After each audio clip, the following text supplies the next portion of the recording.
Señor, gracias de nuevo. Entramos a tu palabra.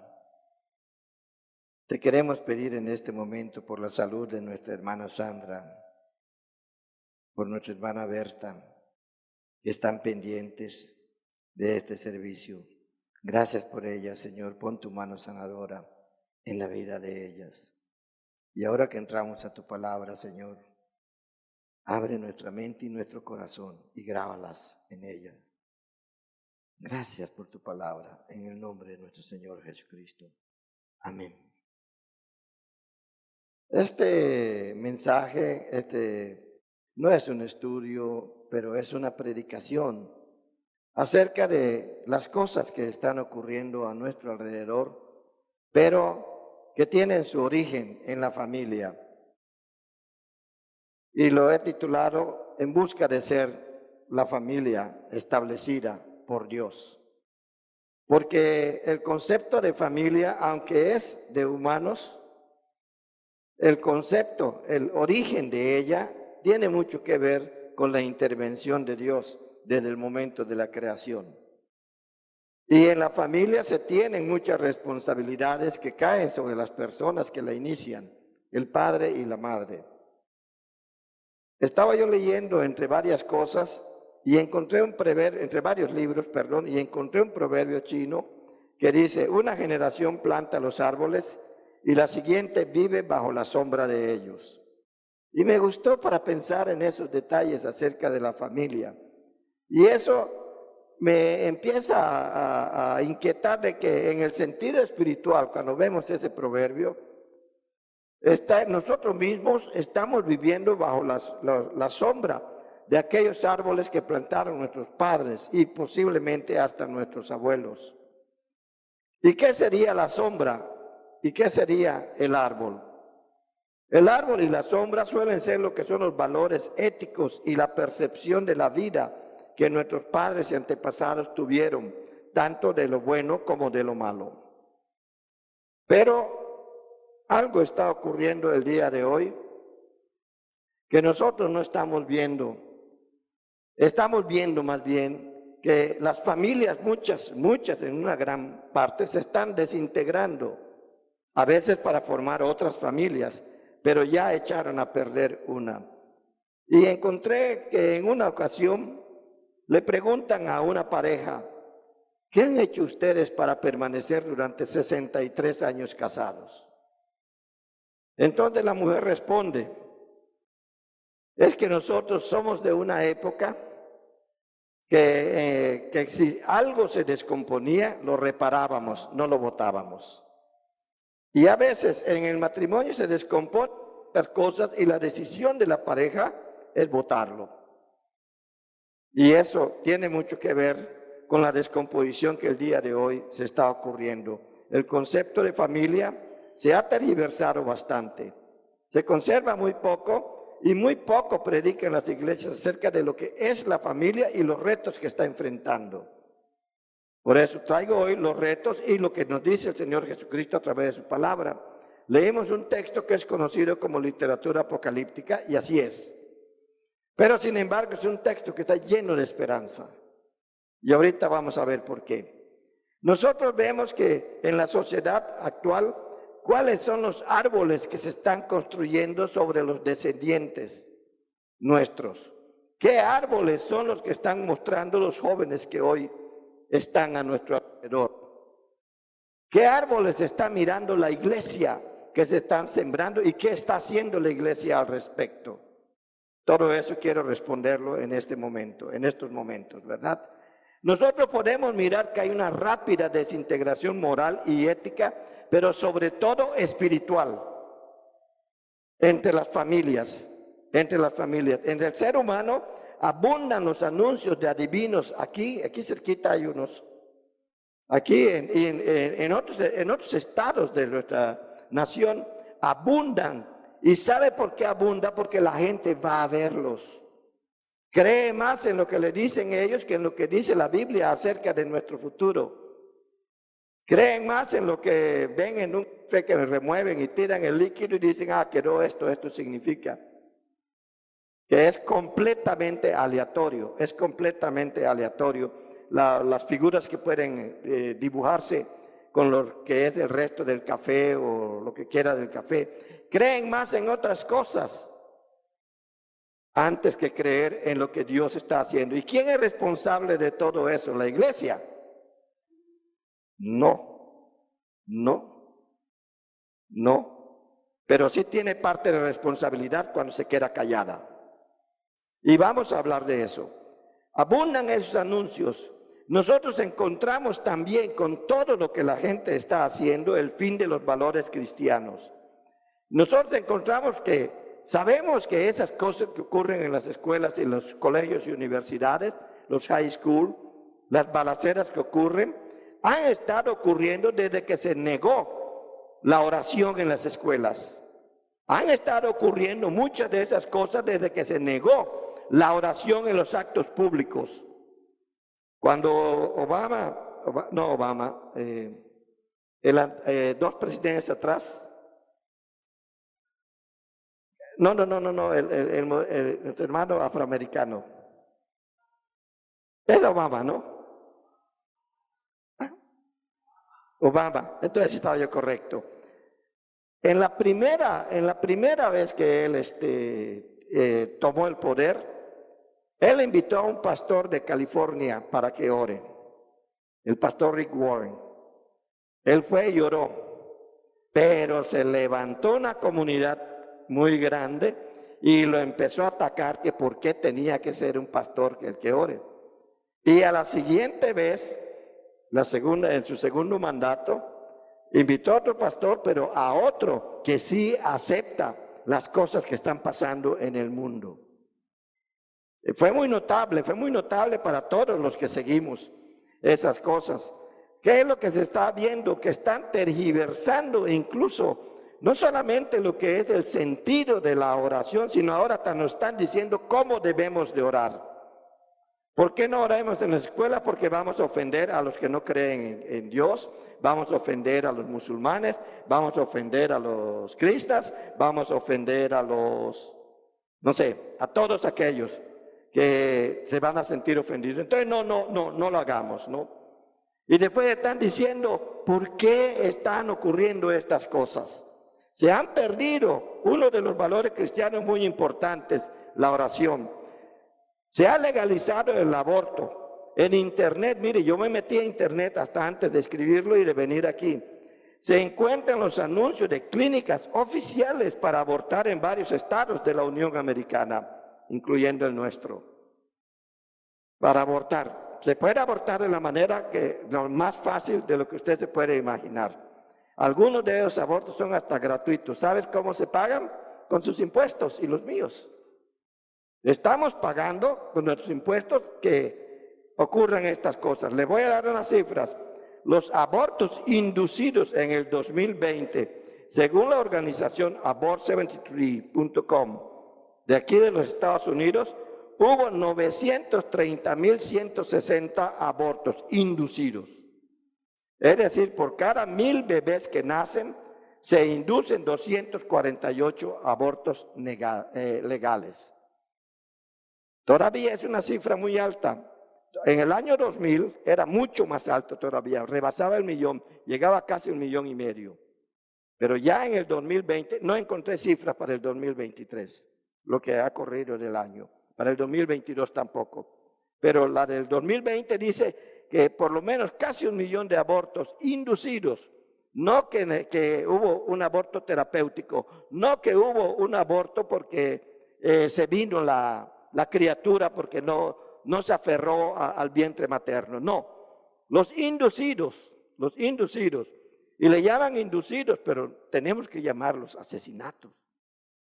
Bueno, después veremos por qué. Entonces, eso fue en 2020. ¿Cuál sería hoy? Y eso está aumentando de nuevo. Está aumentando. Esa cifra puede ser mayor porque hay muchas de esos abortos que no se reportan. No se reportan. Y lo peor de todo es que las que abortan son hijas de alguna familia y a lo mejor hasta son hijas de familias cristianas. No tenemos estadísticas de eso. Estuve buscando en el Pew porque el Pew hace ese tipo de estudios dentro de la iglesia cristiana, pero no encontré datos al respecto. Encontré estos mismos datos que son a nivel nacional. Por eso es que, ¿dónde está el valor de la vida? ¿Dónde está, qué ha pasado entre toda esta gente que lo está permitiendo? ¿Qué ha pasado entre toda la gente, entre nosotros mismos que nos quedamos callados? Y somos la iglesia de Dios. Y si somos la iglesia de Dios, tenemos que hablar alto y fuerte sobre lo que está mal. Porque el mundo le está llamando mal a lo bueno, o le está llamando bueno a lo malo, perdón. Y al llamar lo bueno a lo malo, nosotros nos quedamos callados. No es que no quiero discutir con esta persona. Y en realidad el Señor nos mandó en eso. El apóstol Pedro tiene que decir que debemos de estar preparados con la finalidad de presentar defensa de la fe. Cada vez que se tocan estos temas y se dan estos datos, usted puede ir a internet y los encuentra con facilidad. Cada vez que se tocan esos temas, su fe está siendo cuestionada.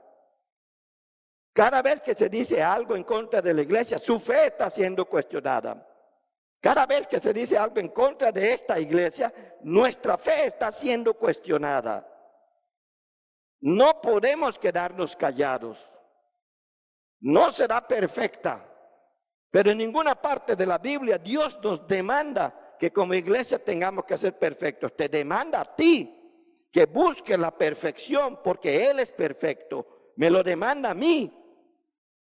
Pero la iglesia siempre está en ese camino y está protegida por el Espíritu Santo de nuestro Dios.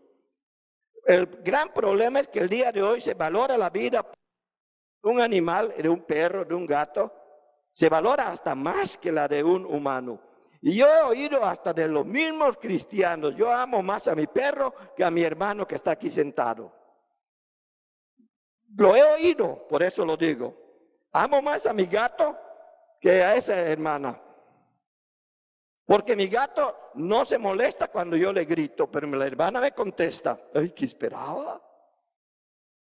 Mi perro mueve la cola cuando yo le grito, porque todos ellos reaccionan por instintos. Y el ser humano no se ha dado cuenta, y eso ocurre mucho en la sociedad. Y un día venía yo manejando hacia aquí y un perro se le suelta a una muchacha. Y miren, la muchacha se tiró el frente. Si no freno, me los vuelo a los dos. Y yo digo, estaba dando la vida por su perro, pero lo hubiera hecho por una criatura. O hubiera sacado su teléfono, como he visto mucho también. Ocurre un accidente, no van a ayudar, sacan su teléfono y empiezan a ver. Se ha desvalorizado lo que es la vida humana. Y el cristiano no puede hacer eso. Porque la vida humana tiene un gran valor para Dios que murió para que tú vivas, para que yo viva. Ese es el proceso de redención de nuestro Señor. Pero terminaron con todos los valores cristianos. Entonces, no se valora igual la vida de un cristiano comparado a la de un animal.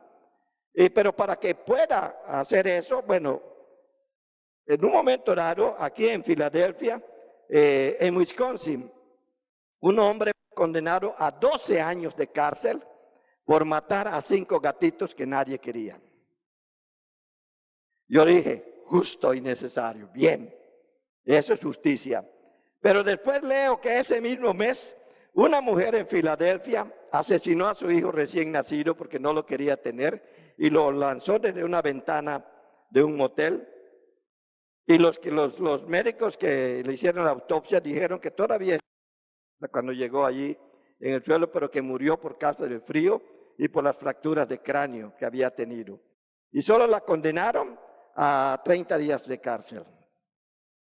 Pero al hombre que mató, lo condenaron a 12 años. A estos animales. Hasta nuestra misma justicia se ha desviado muchas veces en aplicar la justicia de una manera adecuada, considerando más valiosa la vida de un animal que de un ser humano. Y la respuesta que muchas veces he oído, porque yo he preguntado, ¿por qué? Es que ellos no pueden defenderse. ¿Sabes tú que yo estoy indefenso ante cualquiera que me asalta con una pistola? y sin embargo me pueden matar y el ladrón puedo ir y luego vienen los derechos humanos. Vean lo que pasa en El Salvador, cómo los derechistas humanos se metieron para hablar de pobrecitos esos asesinos que están en la cárcel. Pobrecitos estos, pobrecitos los otros. El presidente Bukele ha tenido muy buenas respuestas para eso. Vean esas noticias, son interesantes. Pues eso es lo que está pasando. Muchas veces se valora más la vida de un animal que la de un ser humano. Y eso ha tenido que justificarse, dudando de que sea Dios el que haya formado al ser humano. Más bien empiezan a decir que somos como estos animales. Dígame, cualquiera de ustedes, ¿quién se parece a él? Diga yo. Alguien levantó la mano. Me pareció ver una mano levantada. Claro, porque no somos nosotros de esta manera. Bueno, tiene que luchar la sociedad por decir, hasta de definir lo que significa libre albedrío. Y libre albedrío es toma las decisiones que tú quieras sin importarte tu prójimo. Pero eso no es lo que dice la Biblia. El libre albedrío para la Biblia tiene mucho que ver con el amor al prójimo. Sí, es cierto, tenemos libertades, pero también tenemos responsabilidades. Y eso no viene de gratis. Hay principios bíblicos muy importantes que debemos de considerar. Allí en Génesis capítulo 1, versículo 24 y 25, usted lo. Allí vemos cómo Dios le dice a la tierra que produzca a los animales. Le dice a las aguas que produzca a los peces. Las aves no son del cielo, son de la tierra. Fueron producidos por la tierra, por la palabra de Dios que le dice eso a la tierra.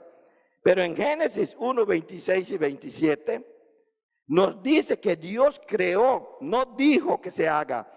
Dios creó al ser humano a su imagen y semejanza. Y en Génesis 2, 7 dice que sopló aliento de vida en nosotros. Eso no se dice de los animales, que Dios los haya creado con sus propias manos, pero sí lo dice de ti, de mí, del ser humano en general. Los seres humanos, los animales vivieron solamente con la palabra de Dios, sean creados. Pero el ser humano adquirió vida porque Dios sopló en él aliento de vida. Y eso no se dice de los animales. No sopló aliento de vida en los animales. Y además creó en el hombre una capacidad de pensamiento, razonamiento, del habla, de muchas cosas en el ser humano, sentimientos. Todo eso lo creó. Y cuando creó a la mujer, lo separó y le quitó al varón cosas que tiene la mujer. Por eso el día de hoy, y lo hablaba aquel día de la madre, la mujer tiene cosas que nosotros nunca vamos a entender porque no hay nada de eso en nosotros. Así como la mujer no tiene cosas que nosotros siempre tenemos, pero nos llega a entender un poquito más de lo que nosotros entendemos a ellas. Yo ya llevo más de 25 años casado y todavía no conozco a esa mujer toda. Todavía me sorprende. Y qué bueno que todavía me sorprenda. Esposos también tienen que decir esas cosas, tienen que reconocer eso. Es muy importante. Entonces, sabiendo esto, que Dios, nosotros la iglesia sabemos eso, que Dios nos creó a nosotros, que Dios sopló aliento de vida en nosotros, debemos nosotros de valorar lo que Dios ha hecho en nosotros. Dios le sopló aliento de vida a esa persona que está junto a mí. Por lo tanto, debo de valorar su vida, tanto como Dios me dice que debo de valorar la mía. Jesucristo lo hizo de tal manera, por eso dice que de tal manera amó Dios al mundo, que dio a su Hijo unigénito para que todo aquel que en él cree no se pierda. Reconozca que puede ser hijos de Dios, puede ser hijo o hija de Dios. Y esa es una cosa muy interesante. Ha olvidado también la gente en términos generales, ha olvidado que el origen de nuestra sociedad, de acuerdo con la Biblia, de acuerdo con las Sagradas Escrituras, el origen de nuestra sociedad está en la familia. Y esto nació aquel momento cuando dijo el Señor, no es bueno que el hombre esté solo. Y lo interesante, y lo que yo veo interesante de esto, que no le dio un perrito para que no esté solo, no le dio un gatito para que no esté solo, pero saben que tampoco le dio otro varón para que no esté solo. Le hizo una mujer totalmente distinta a él, con constitución física totalmente diferente, y así se empezó a formar la sociedad. Claro, el pecado tergiversó todo.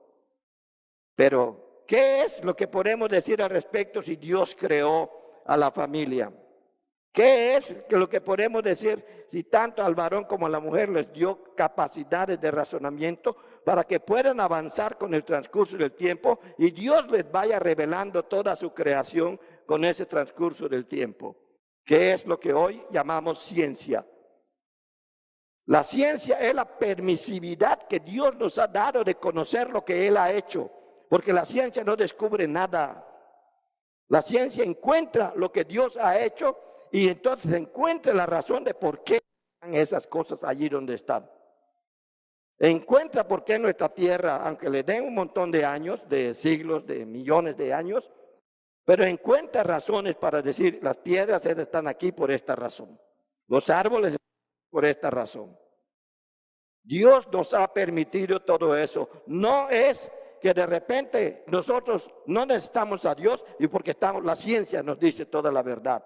No, el origen de la ciencia está en el momento en que Dios te creó a ti, me creó a mí, con la capacidad de poder ir conociendo toda su revelación de todas las cosas, porque el interés de Dios es darte a conocer toda su creación. El interés de Dios es darte a conocer su reino. ¿Y dónde le empiezas a conocer? Aquí en la tierra. Esa fue la decisión de Él y eso yo no se lo puedo cuestionar.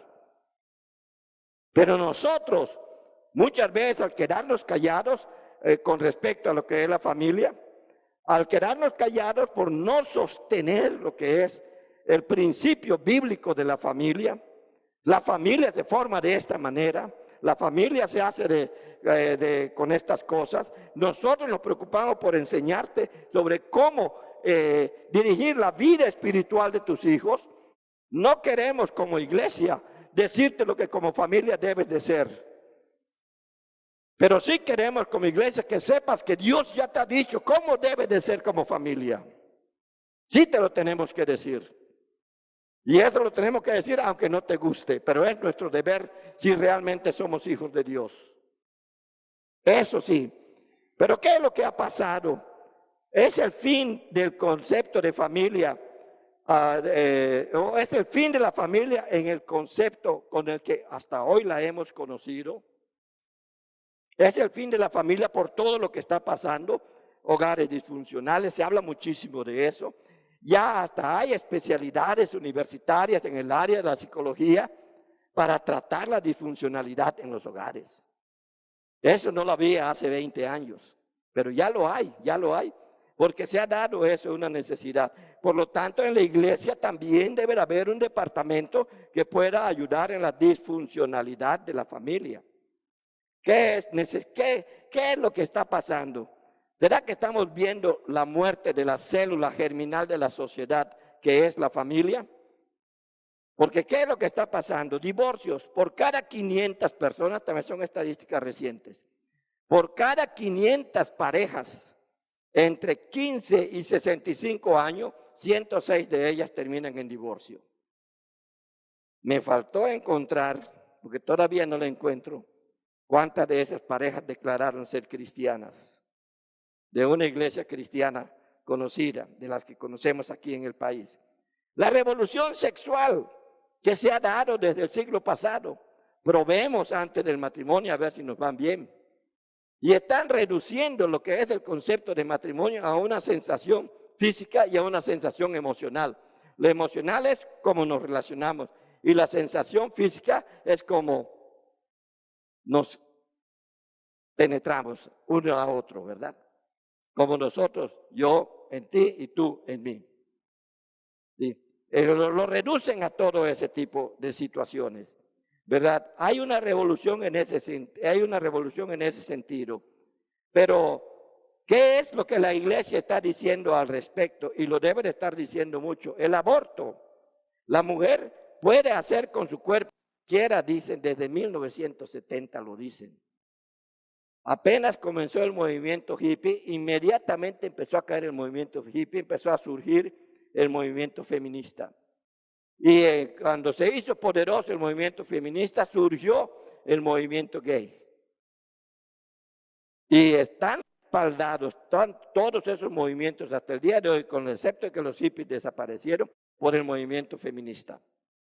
La ideología de género que hoy se está enseñando y se enseña en las escuelas, y a lo mejor usted no sabe lo que le están enseñando a sus hijos allí en la escuela. A lo mejor no sabe eso.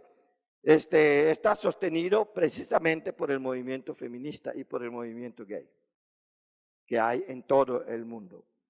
El aborto, bueno, la mujer puede hacer con su cuerpo lo que quiera y va en contra de lo que dice 1 Corintios 7:4. En 1 Corintios 7:4 dice que el varón tiene potestad sobre la mujer y la mujer sobre el varón.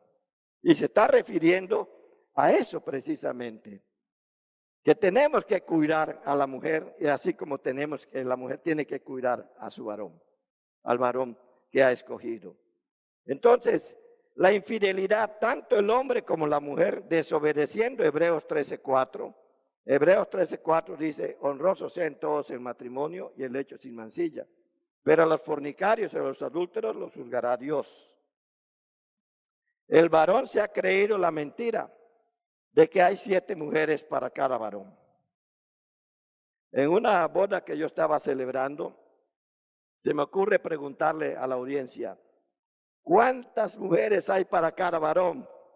Y no faltó el mexicanote, machote, allá paisano mío también, que dice 7. Y se queda el novio que estaba allá como viendo a aquella, que me va a decir esta ahorita, ¿no?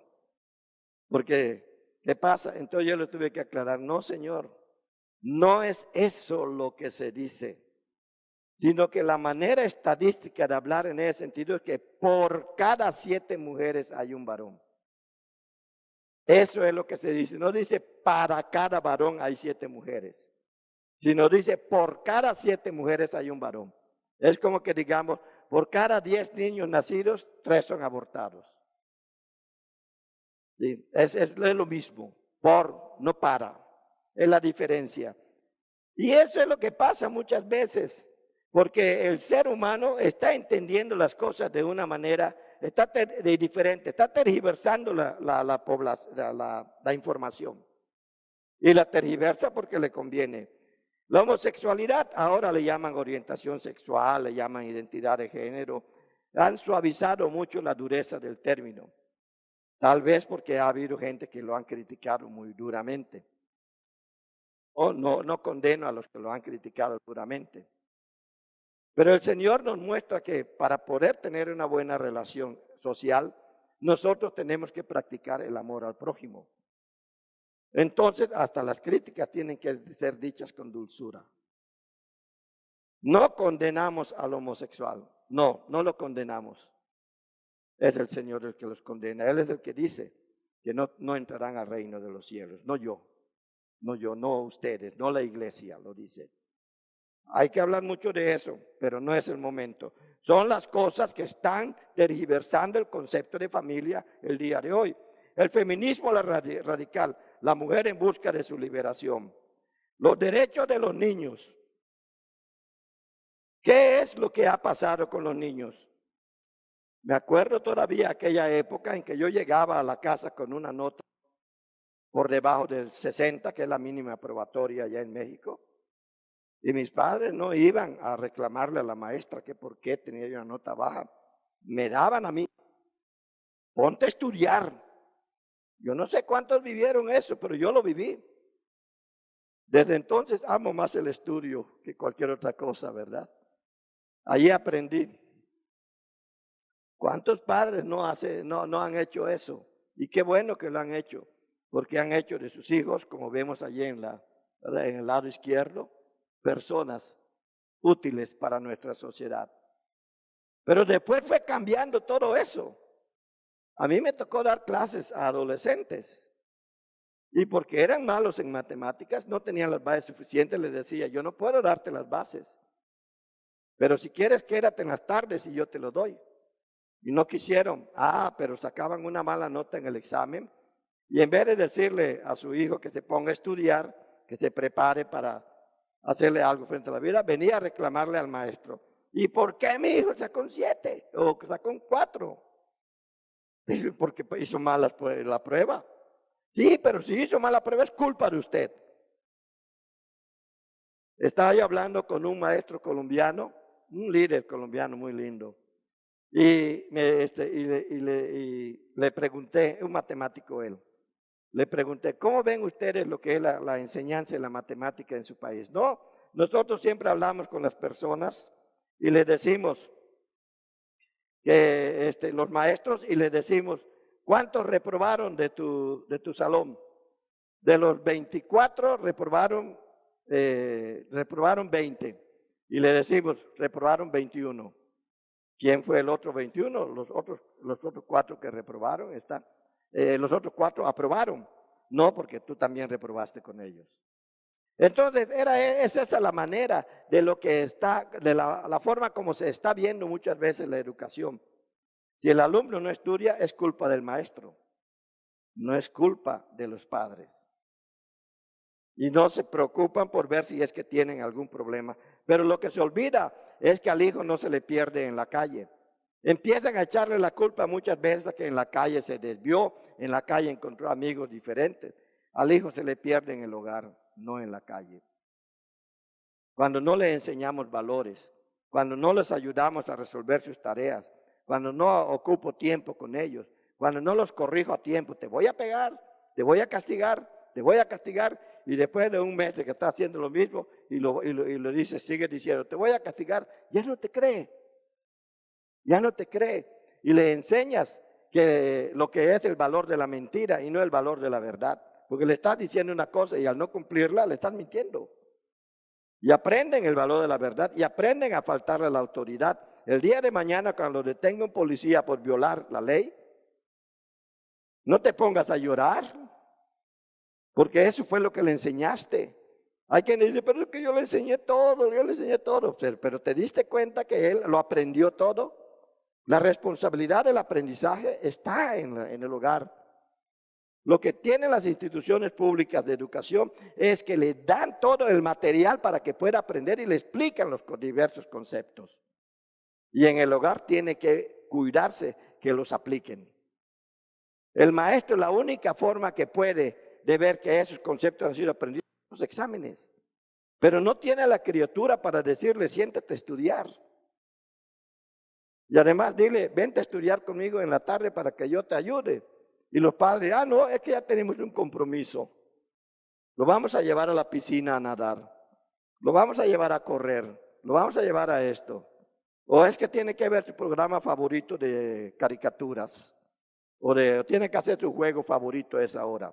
Muchas cosas pueden estar. A la criatura no se le pierde en la calle, mis queridos hermanos. Y eso lo tenemos que enseñar a las familias. Se le pierde en el hogar. Porque la iglesia, hay movimientos, hay diferentes movimientos que han tratado de tergiversar completamente, como los que he mencionado, el concepto de familia. Pero es que es tarde para salvar a la familia, la respuesta es no. Mientras la iglesia esté aquí en la tierra, hay oportunidad para esas familias, para esos hogares que nosotros le llamamos disfuncionales. Para eso tú y yo debemos de estar preparados para darle respuestas a estas personas. Hay quienes usan el versículo 12 del capítulo 24 para decir, por haberse multiplicado la maldad, el amor de muchos se enfría. Es que ya se multiplicó la maldad, mi amor ya se enfrió. Pues no. El evangelio de Jesucristo calienta cualquier amor. De verdad, el evangelio de Jesucristo calienta cualquier amor que se haya enfriado. Afuera se puede haber enfriado por la maldad. Es que mira, todos son así, que ya no puede hacer nada, que la influencia del grupo y que no sé qué. Pues mételo en un grupo que lo influencie positivamente. ¿Y cuál grupo es ese? Debe de ser ¿Cuál creen? Exactamente, un grupo cristiano, la iglesia. Por eso la iglesia debe de prepararse. Entonces, el amor puede enfriarse, pero el evangelio de Jesucristo se encarga de calentarlo. Jesús nos pide mantenernos firmes, vea el versículo 13, mantenernos firmes en medio de lo que es el evangelio de Jesucristo. Cuando dice, sé fiel, mas el que persevera hasta el fin, ese será salvo. O sea, los muchachos, nuestros hijos, van a perseverar cuando ellos ya tengan que caminar solos. Hay un día en que ellos se soltaron de mi mano. También va a haber un día en que ellos se suelten de mi acompañamiento. Y eso es la ley de la vida, es normal. Pero ¿cómo van a caminar ellos? Si de mi mano aprendieron a caminar, de mi vida tienen que aprender a seguir su propio camino. Y eso es lo que debemos de enseñar nosotros en la iglesia, de que la misma escritura nos dice que ellos van a caminar bien si permanecimos fieles a las enseñanzas de la escritura y le transmitimos todo lo que son los valores cristianos. Y esta esperanza, lo vuelvo a decir aquí, versículo 14, será predicado este evangelio del reino en todo el mundo para testimonio a todas las naciones, a todas las familias, y entonces vendrá el fin. No va a haber fin porque no se haya predicado a todas las familias, si es que nosotros no lo hemos hecho. No, de toda manera va a haber fin, porque habrá siempre algún remanente que lo esté haciendo. Y lo que a mí me gustaría es que esta iglesia que tanto quiero sea parte de ese remanente. Esté caminando de la mano de Dios. Esté enseñando la palabra de Dios.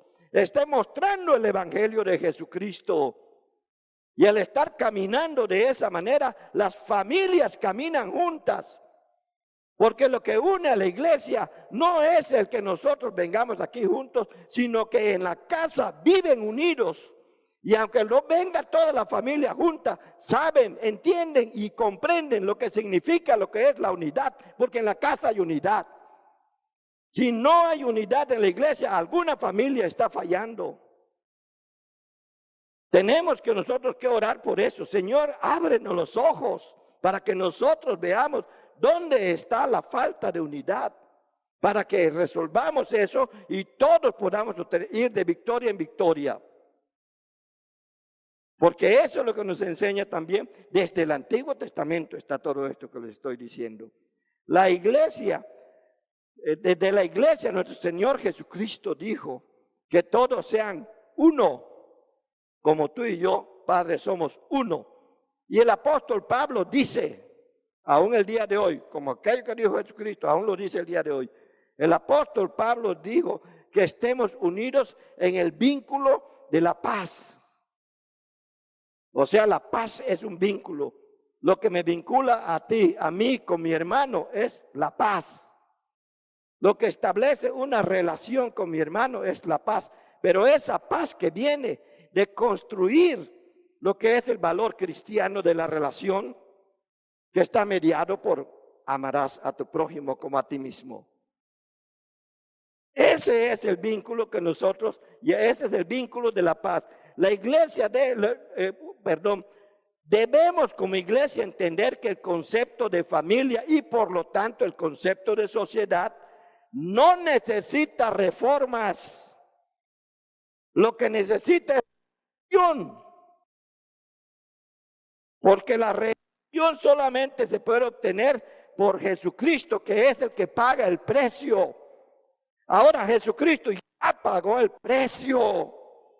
Pero nos toca a nosotros el día de hoy pagar el precio nuestro para que esa redención se haga efectiva en nuestra sociedad. Y es como iglesia que nosotros debemos de reaccionar y abrir nuestros ojos a esto que el Señor nos está diciendo. La iglesia debe de regresar a lo que fue la primera comunidad. La iglesia debe de regresar a todas aquellas enseñanzas con la finalidad de que viva el evangelio de Jesucristo. Porque el evangelio de Jesucristo Sí, como lo está planteando aquí, cuando dice, y entonces vendrá el fin, el de Jesucristo es redención también, es redentor. Porque el evangelio de Jesucristo es proclamar al mismo Jesucristo. Y repito, Él ya pagó su parte. Nos toca a nosotros pagar la nuestra. Y la nuestra está en obedecer. La nuestra está en seguir ese camino, exaltando lo que son los valores cristianos. Cuando cada uno de nosotros, vueltos a Jesucristo cada día, por eso dice, tome su cruz cada día, vuélvase a mí cada día y sígame. Cuando dice eso nuestro Señor, cada día debemos de volvernos a Él. Cuando nos levantamos, debe de ser el primer pensamiento en nuestra mente y debe de ser la primera acción de nuestra vida. Porque Él ya hizo lo suyo. Nos toca a nosotros hacer lo nuestro. Ahora, cuando le dejemos esa formación a nuestros hijos, ellos van a tener otro sistema de vida. Porque ellos son los que van a decidir si siguen al maestro o siguen al mundo. ¿Por qué siguen al mundo? ¿Le está fallando la iglesia? No, la iglesia se está quedando callada y ese sí es un error. Pero ¿quién está fallando? Si se van al mundo, está fallando el hogar. ¿Y qué pasa cuando está fallando el hogar? Le echa la culpa a la iglesia muchas veces. No, hermano, no permita eso.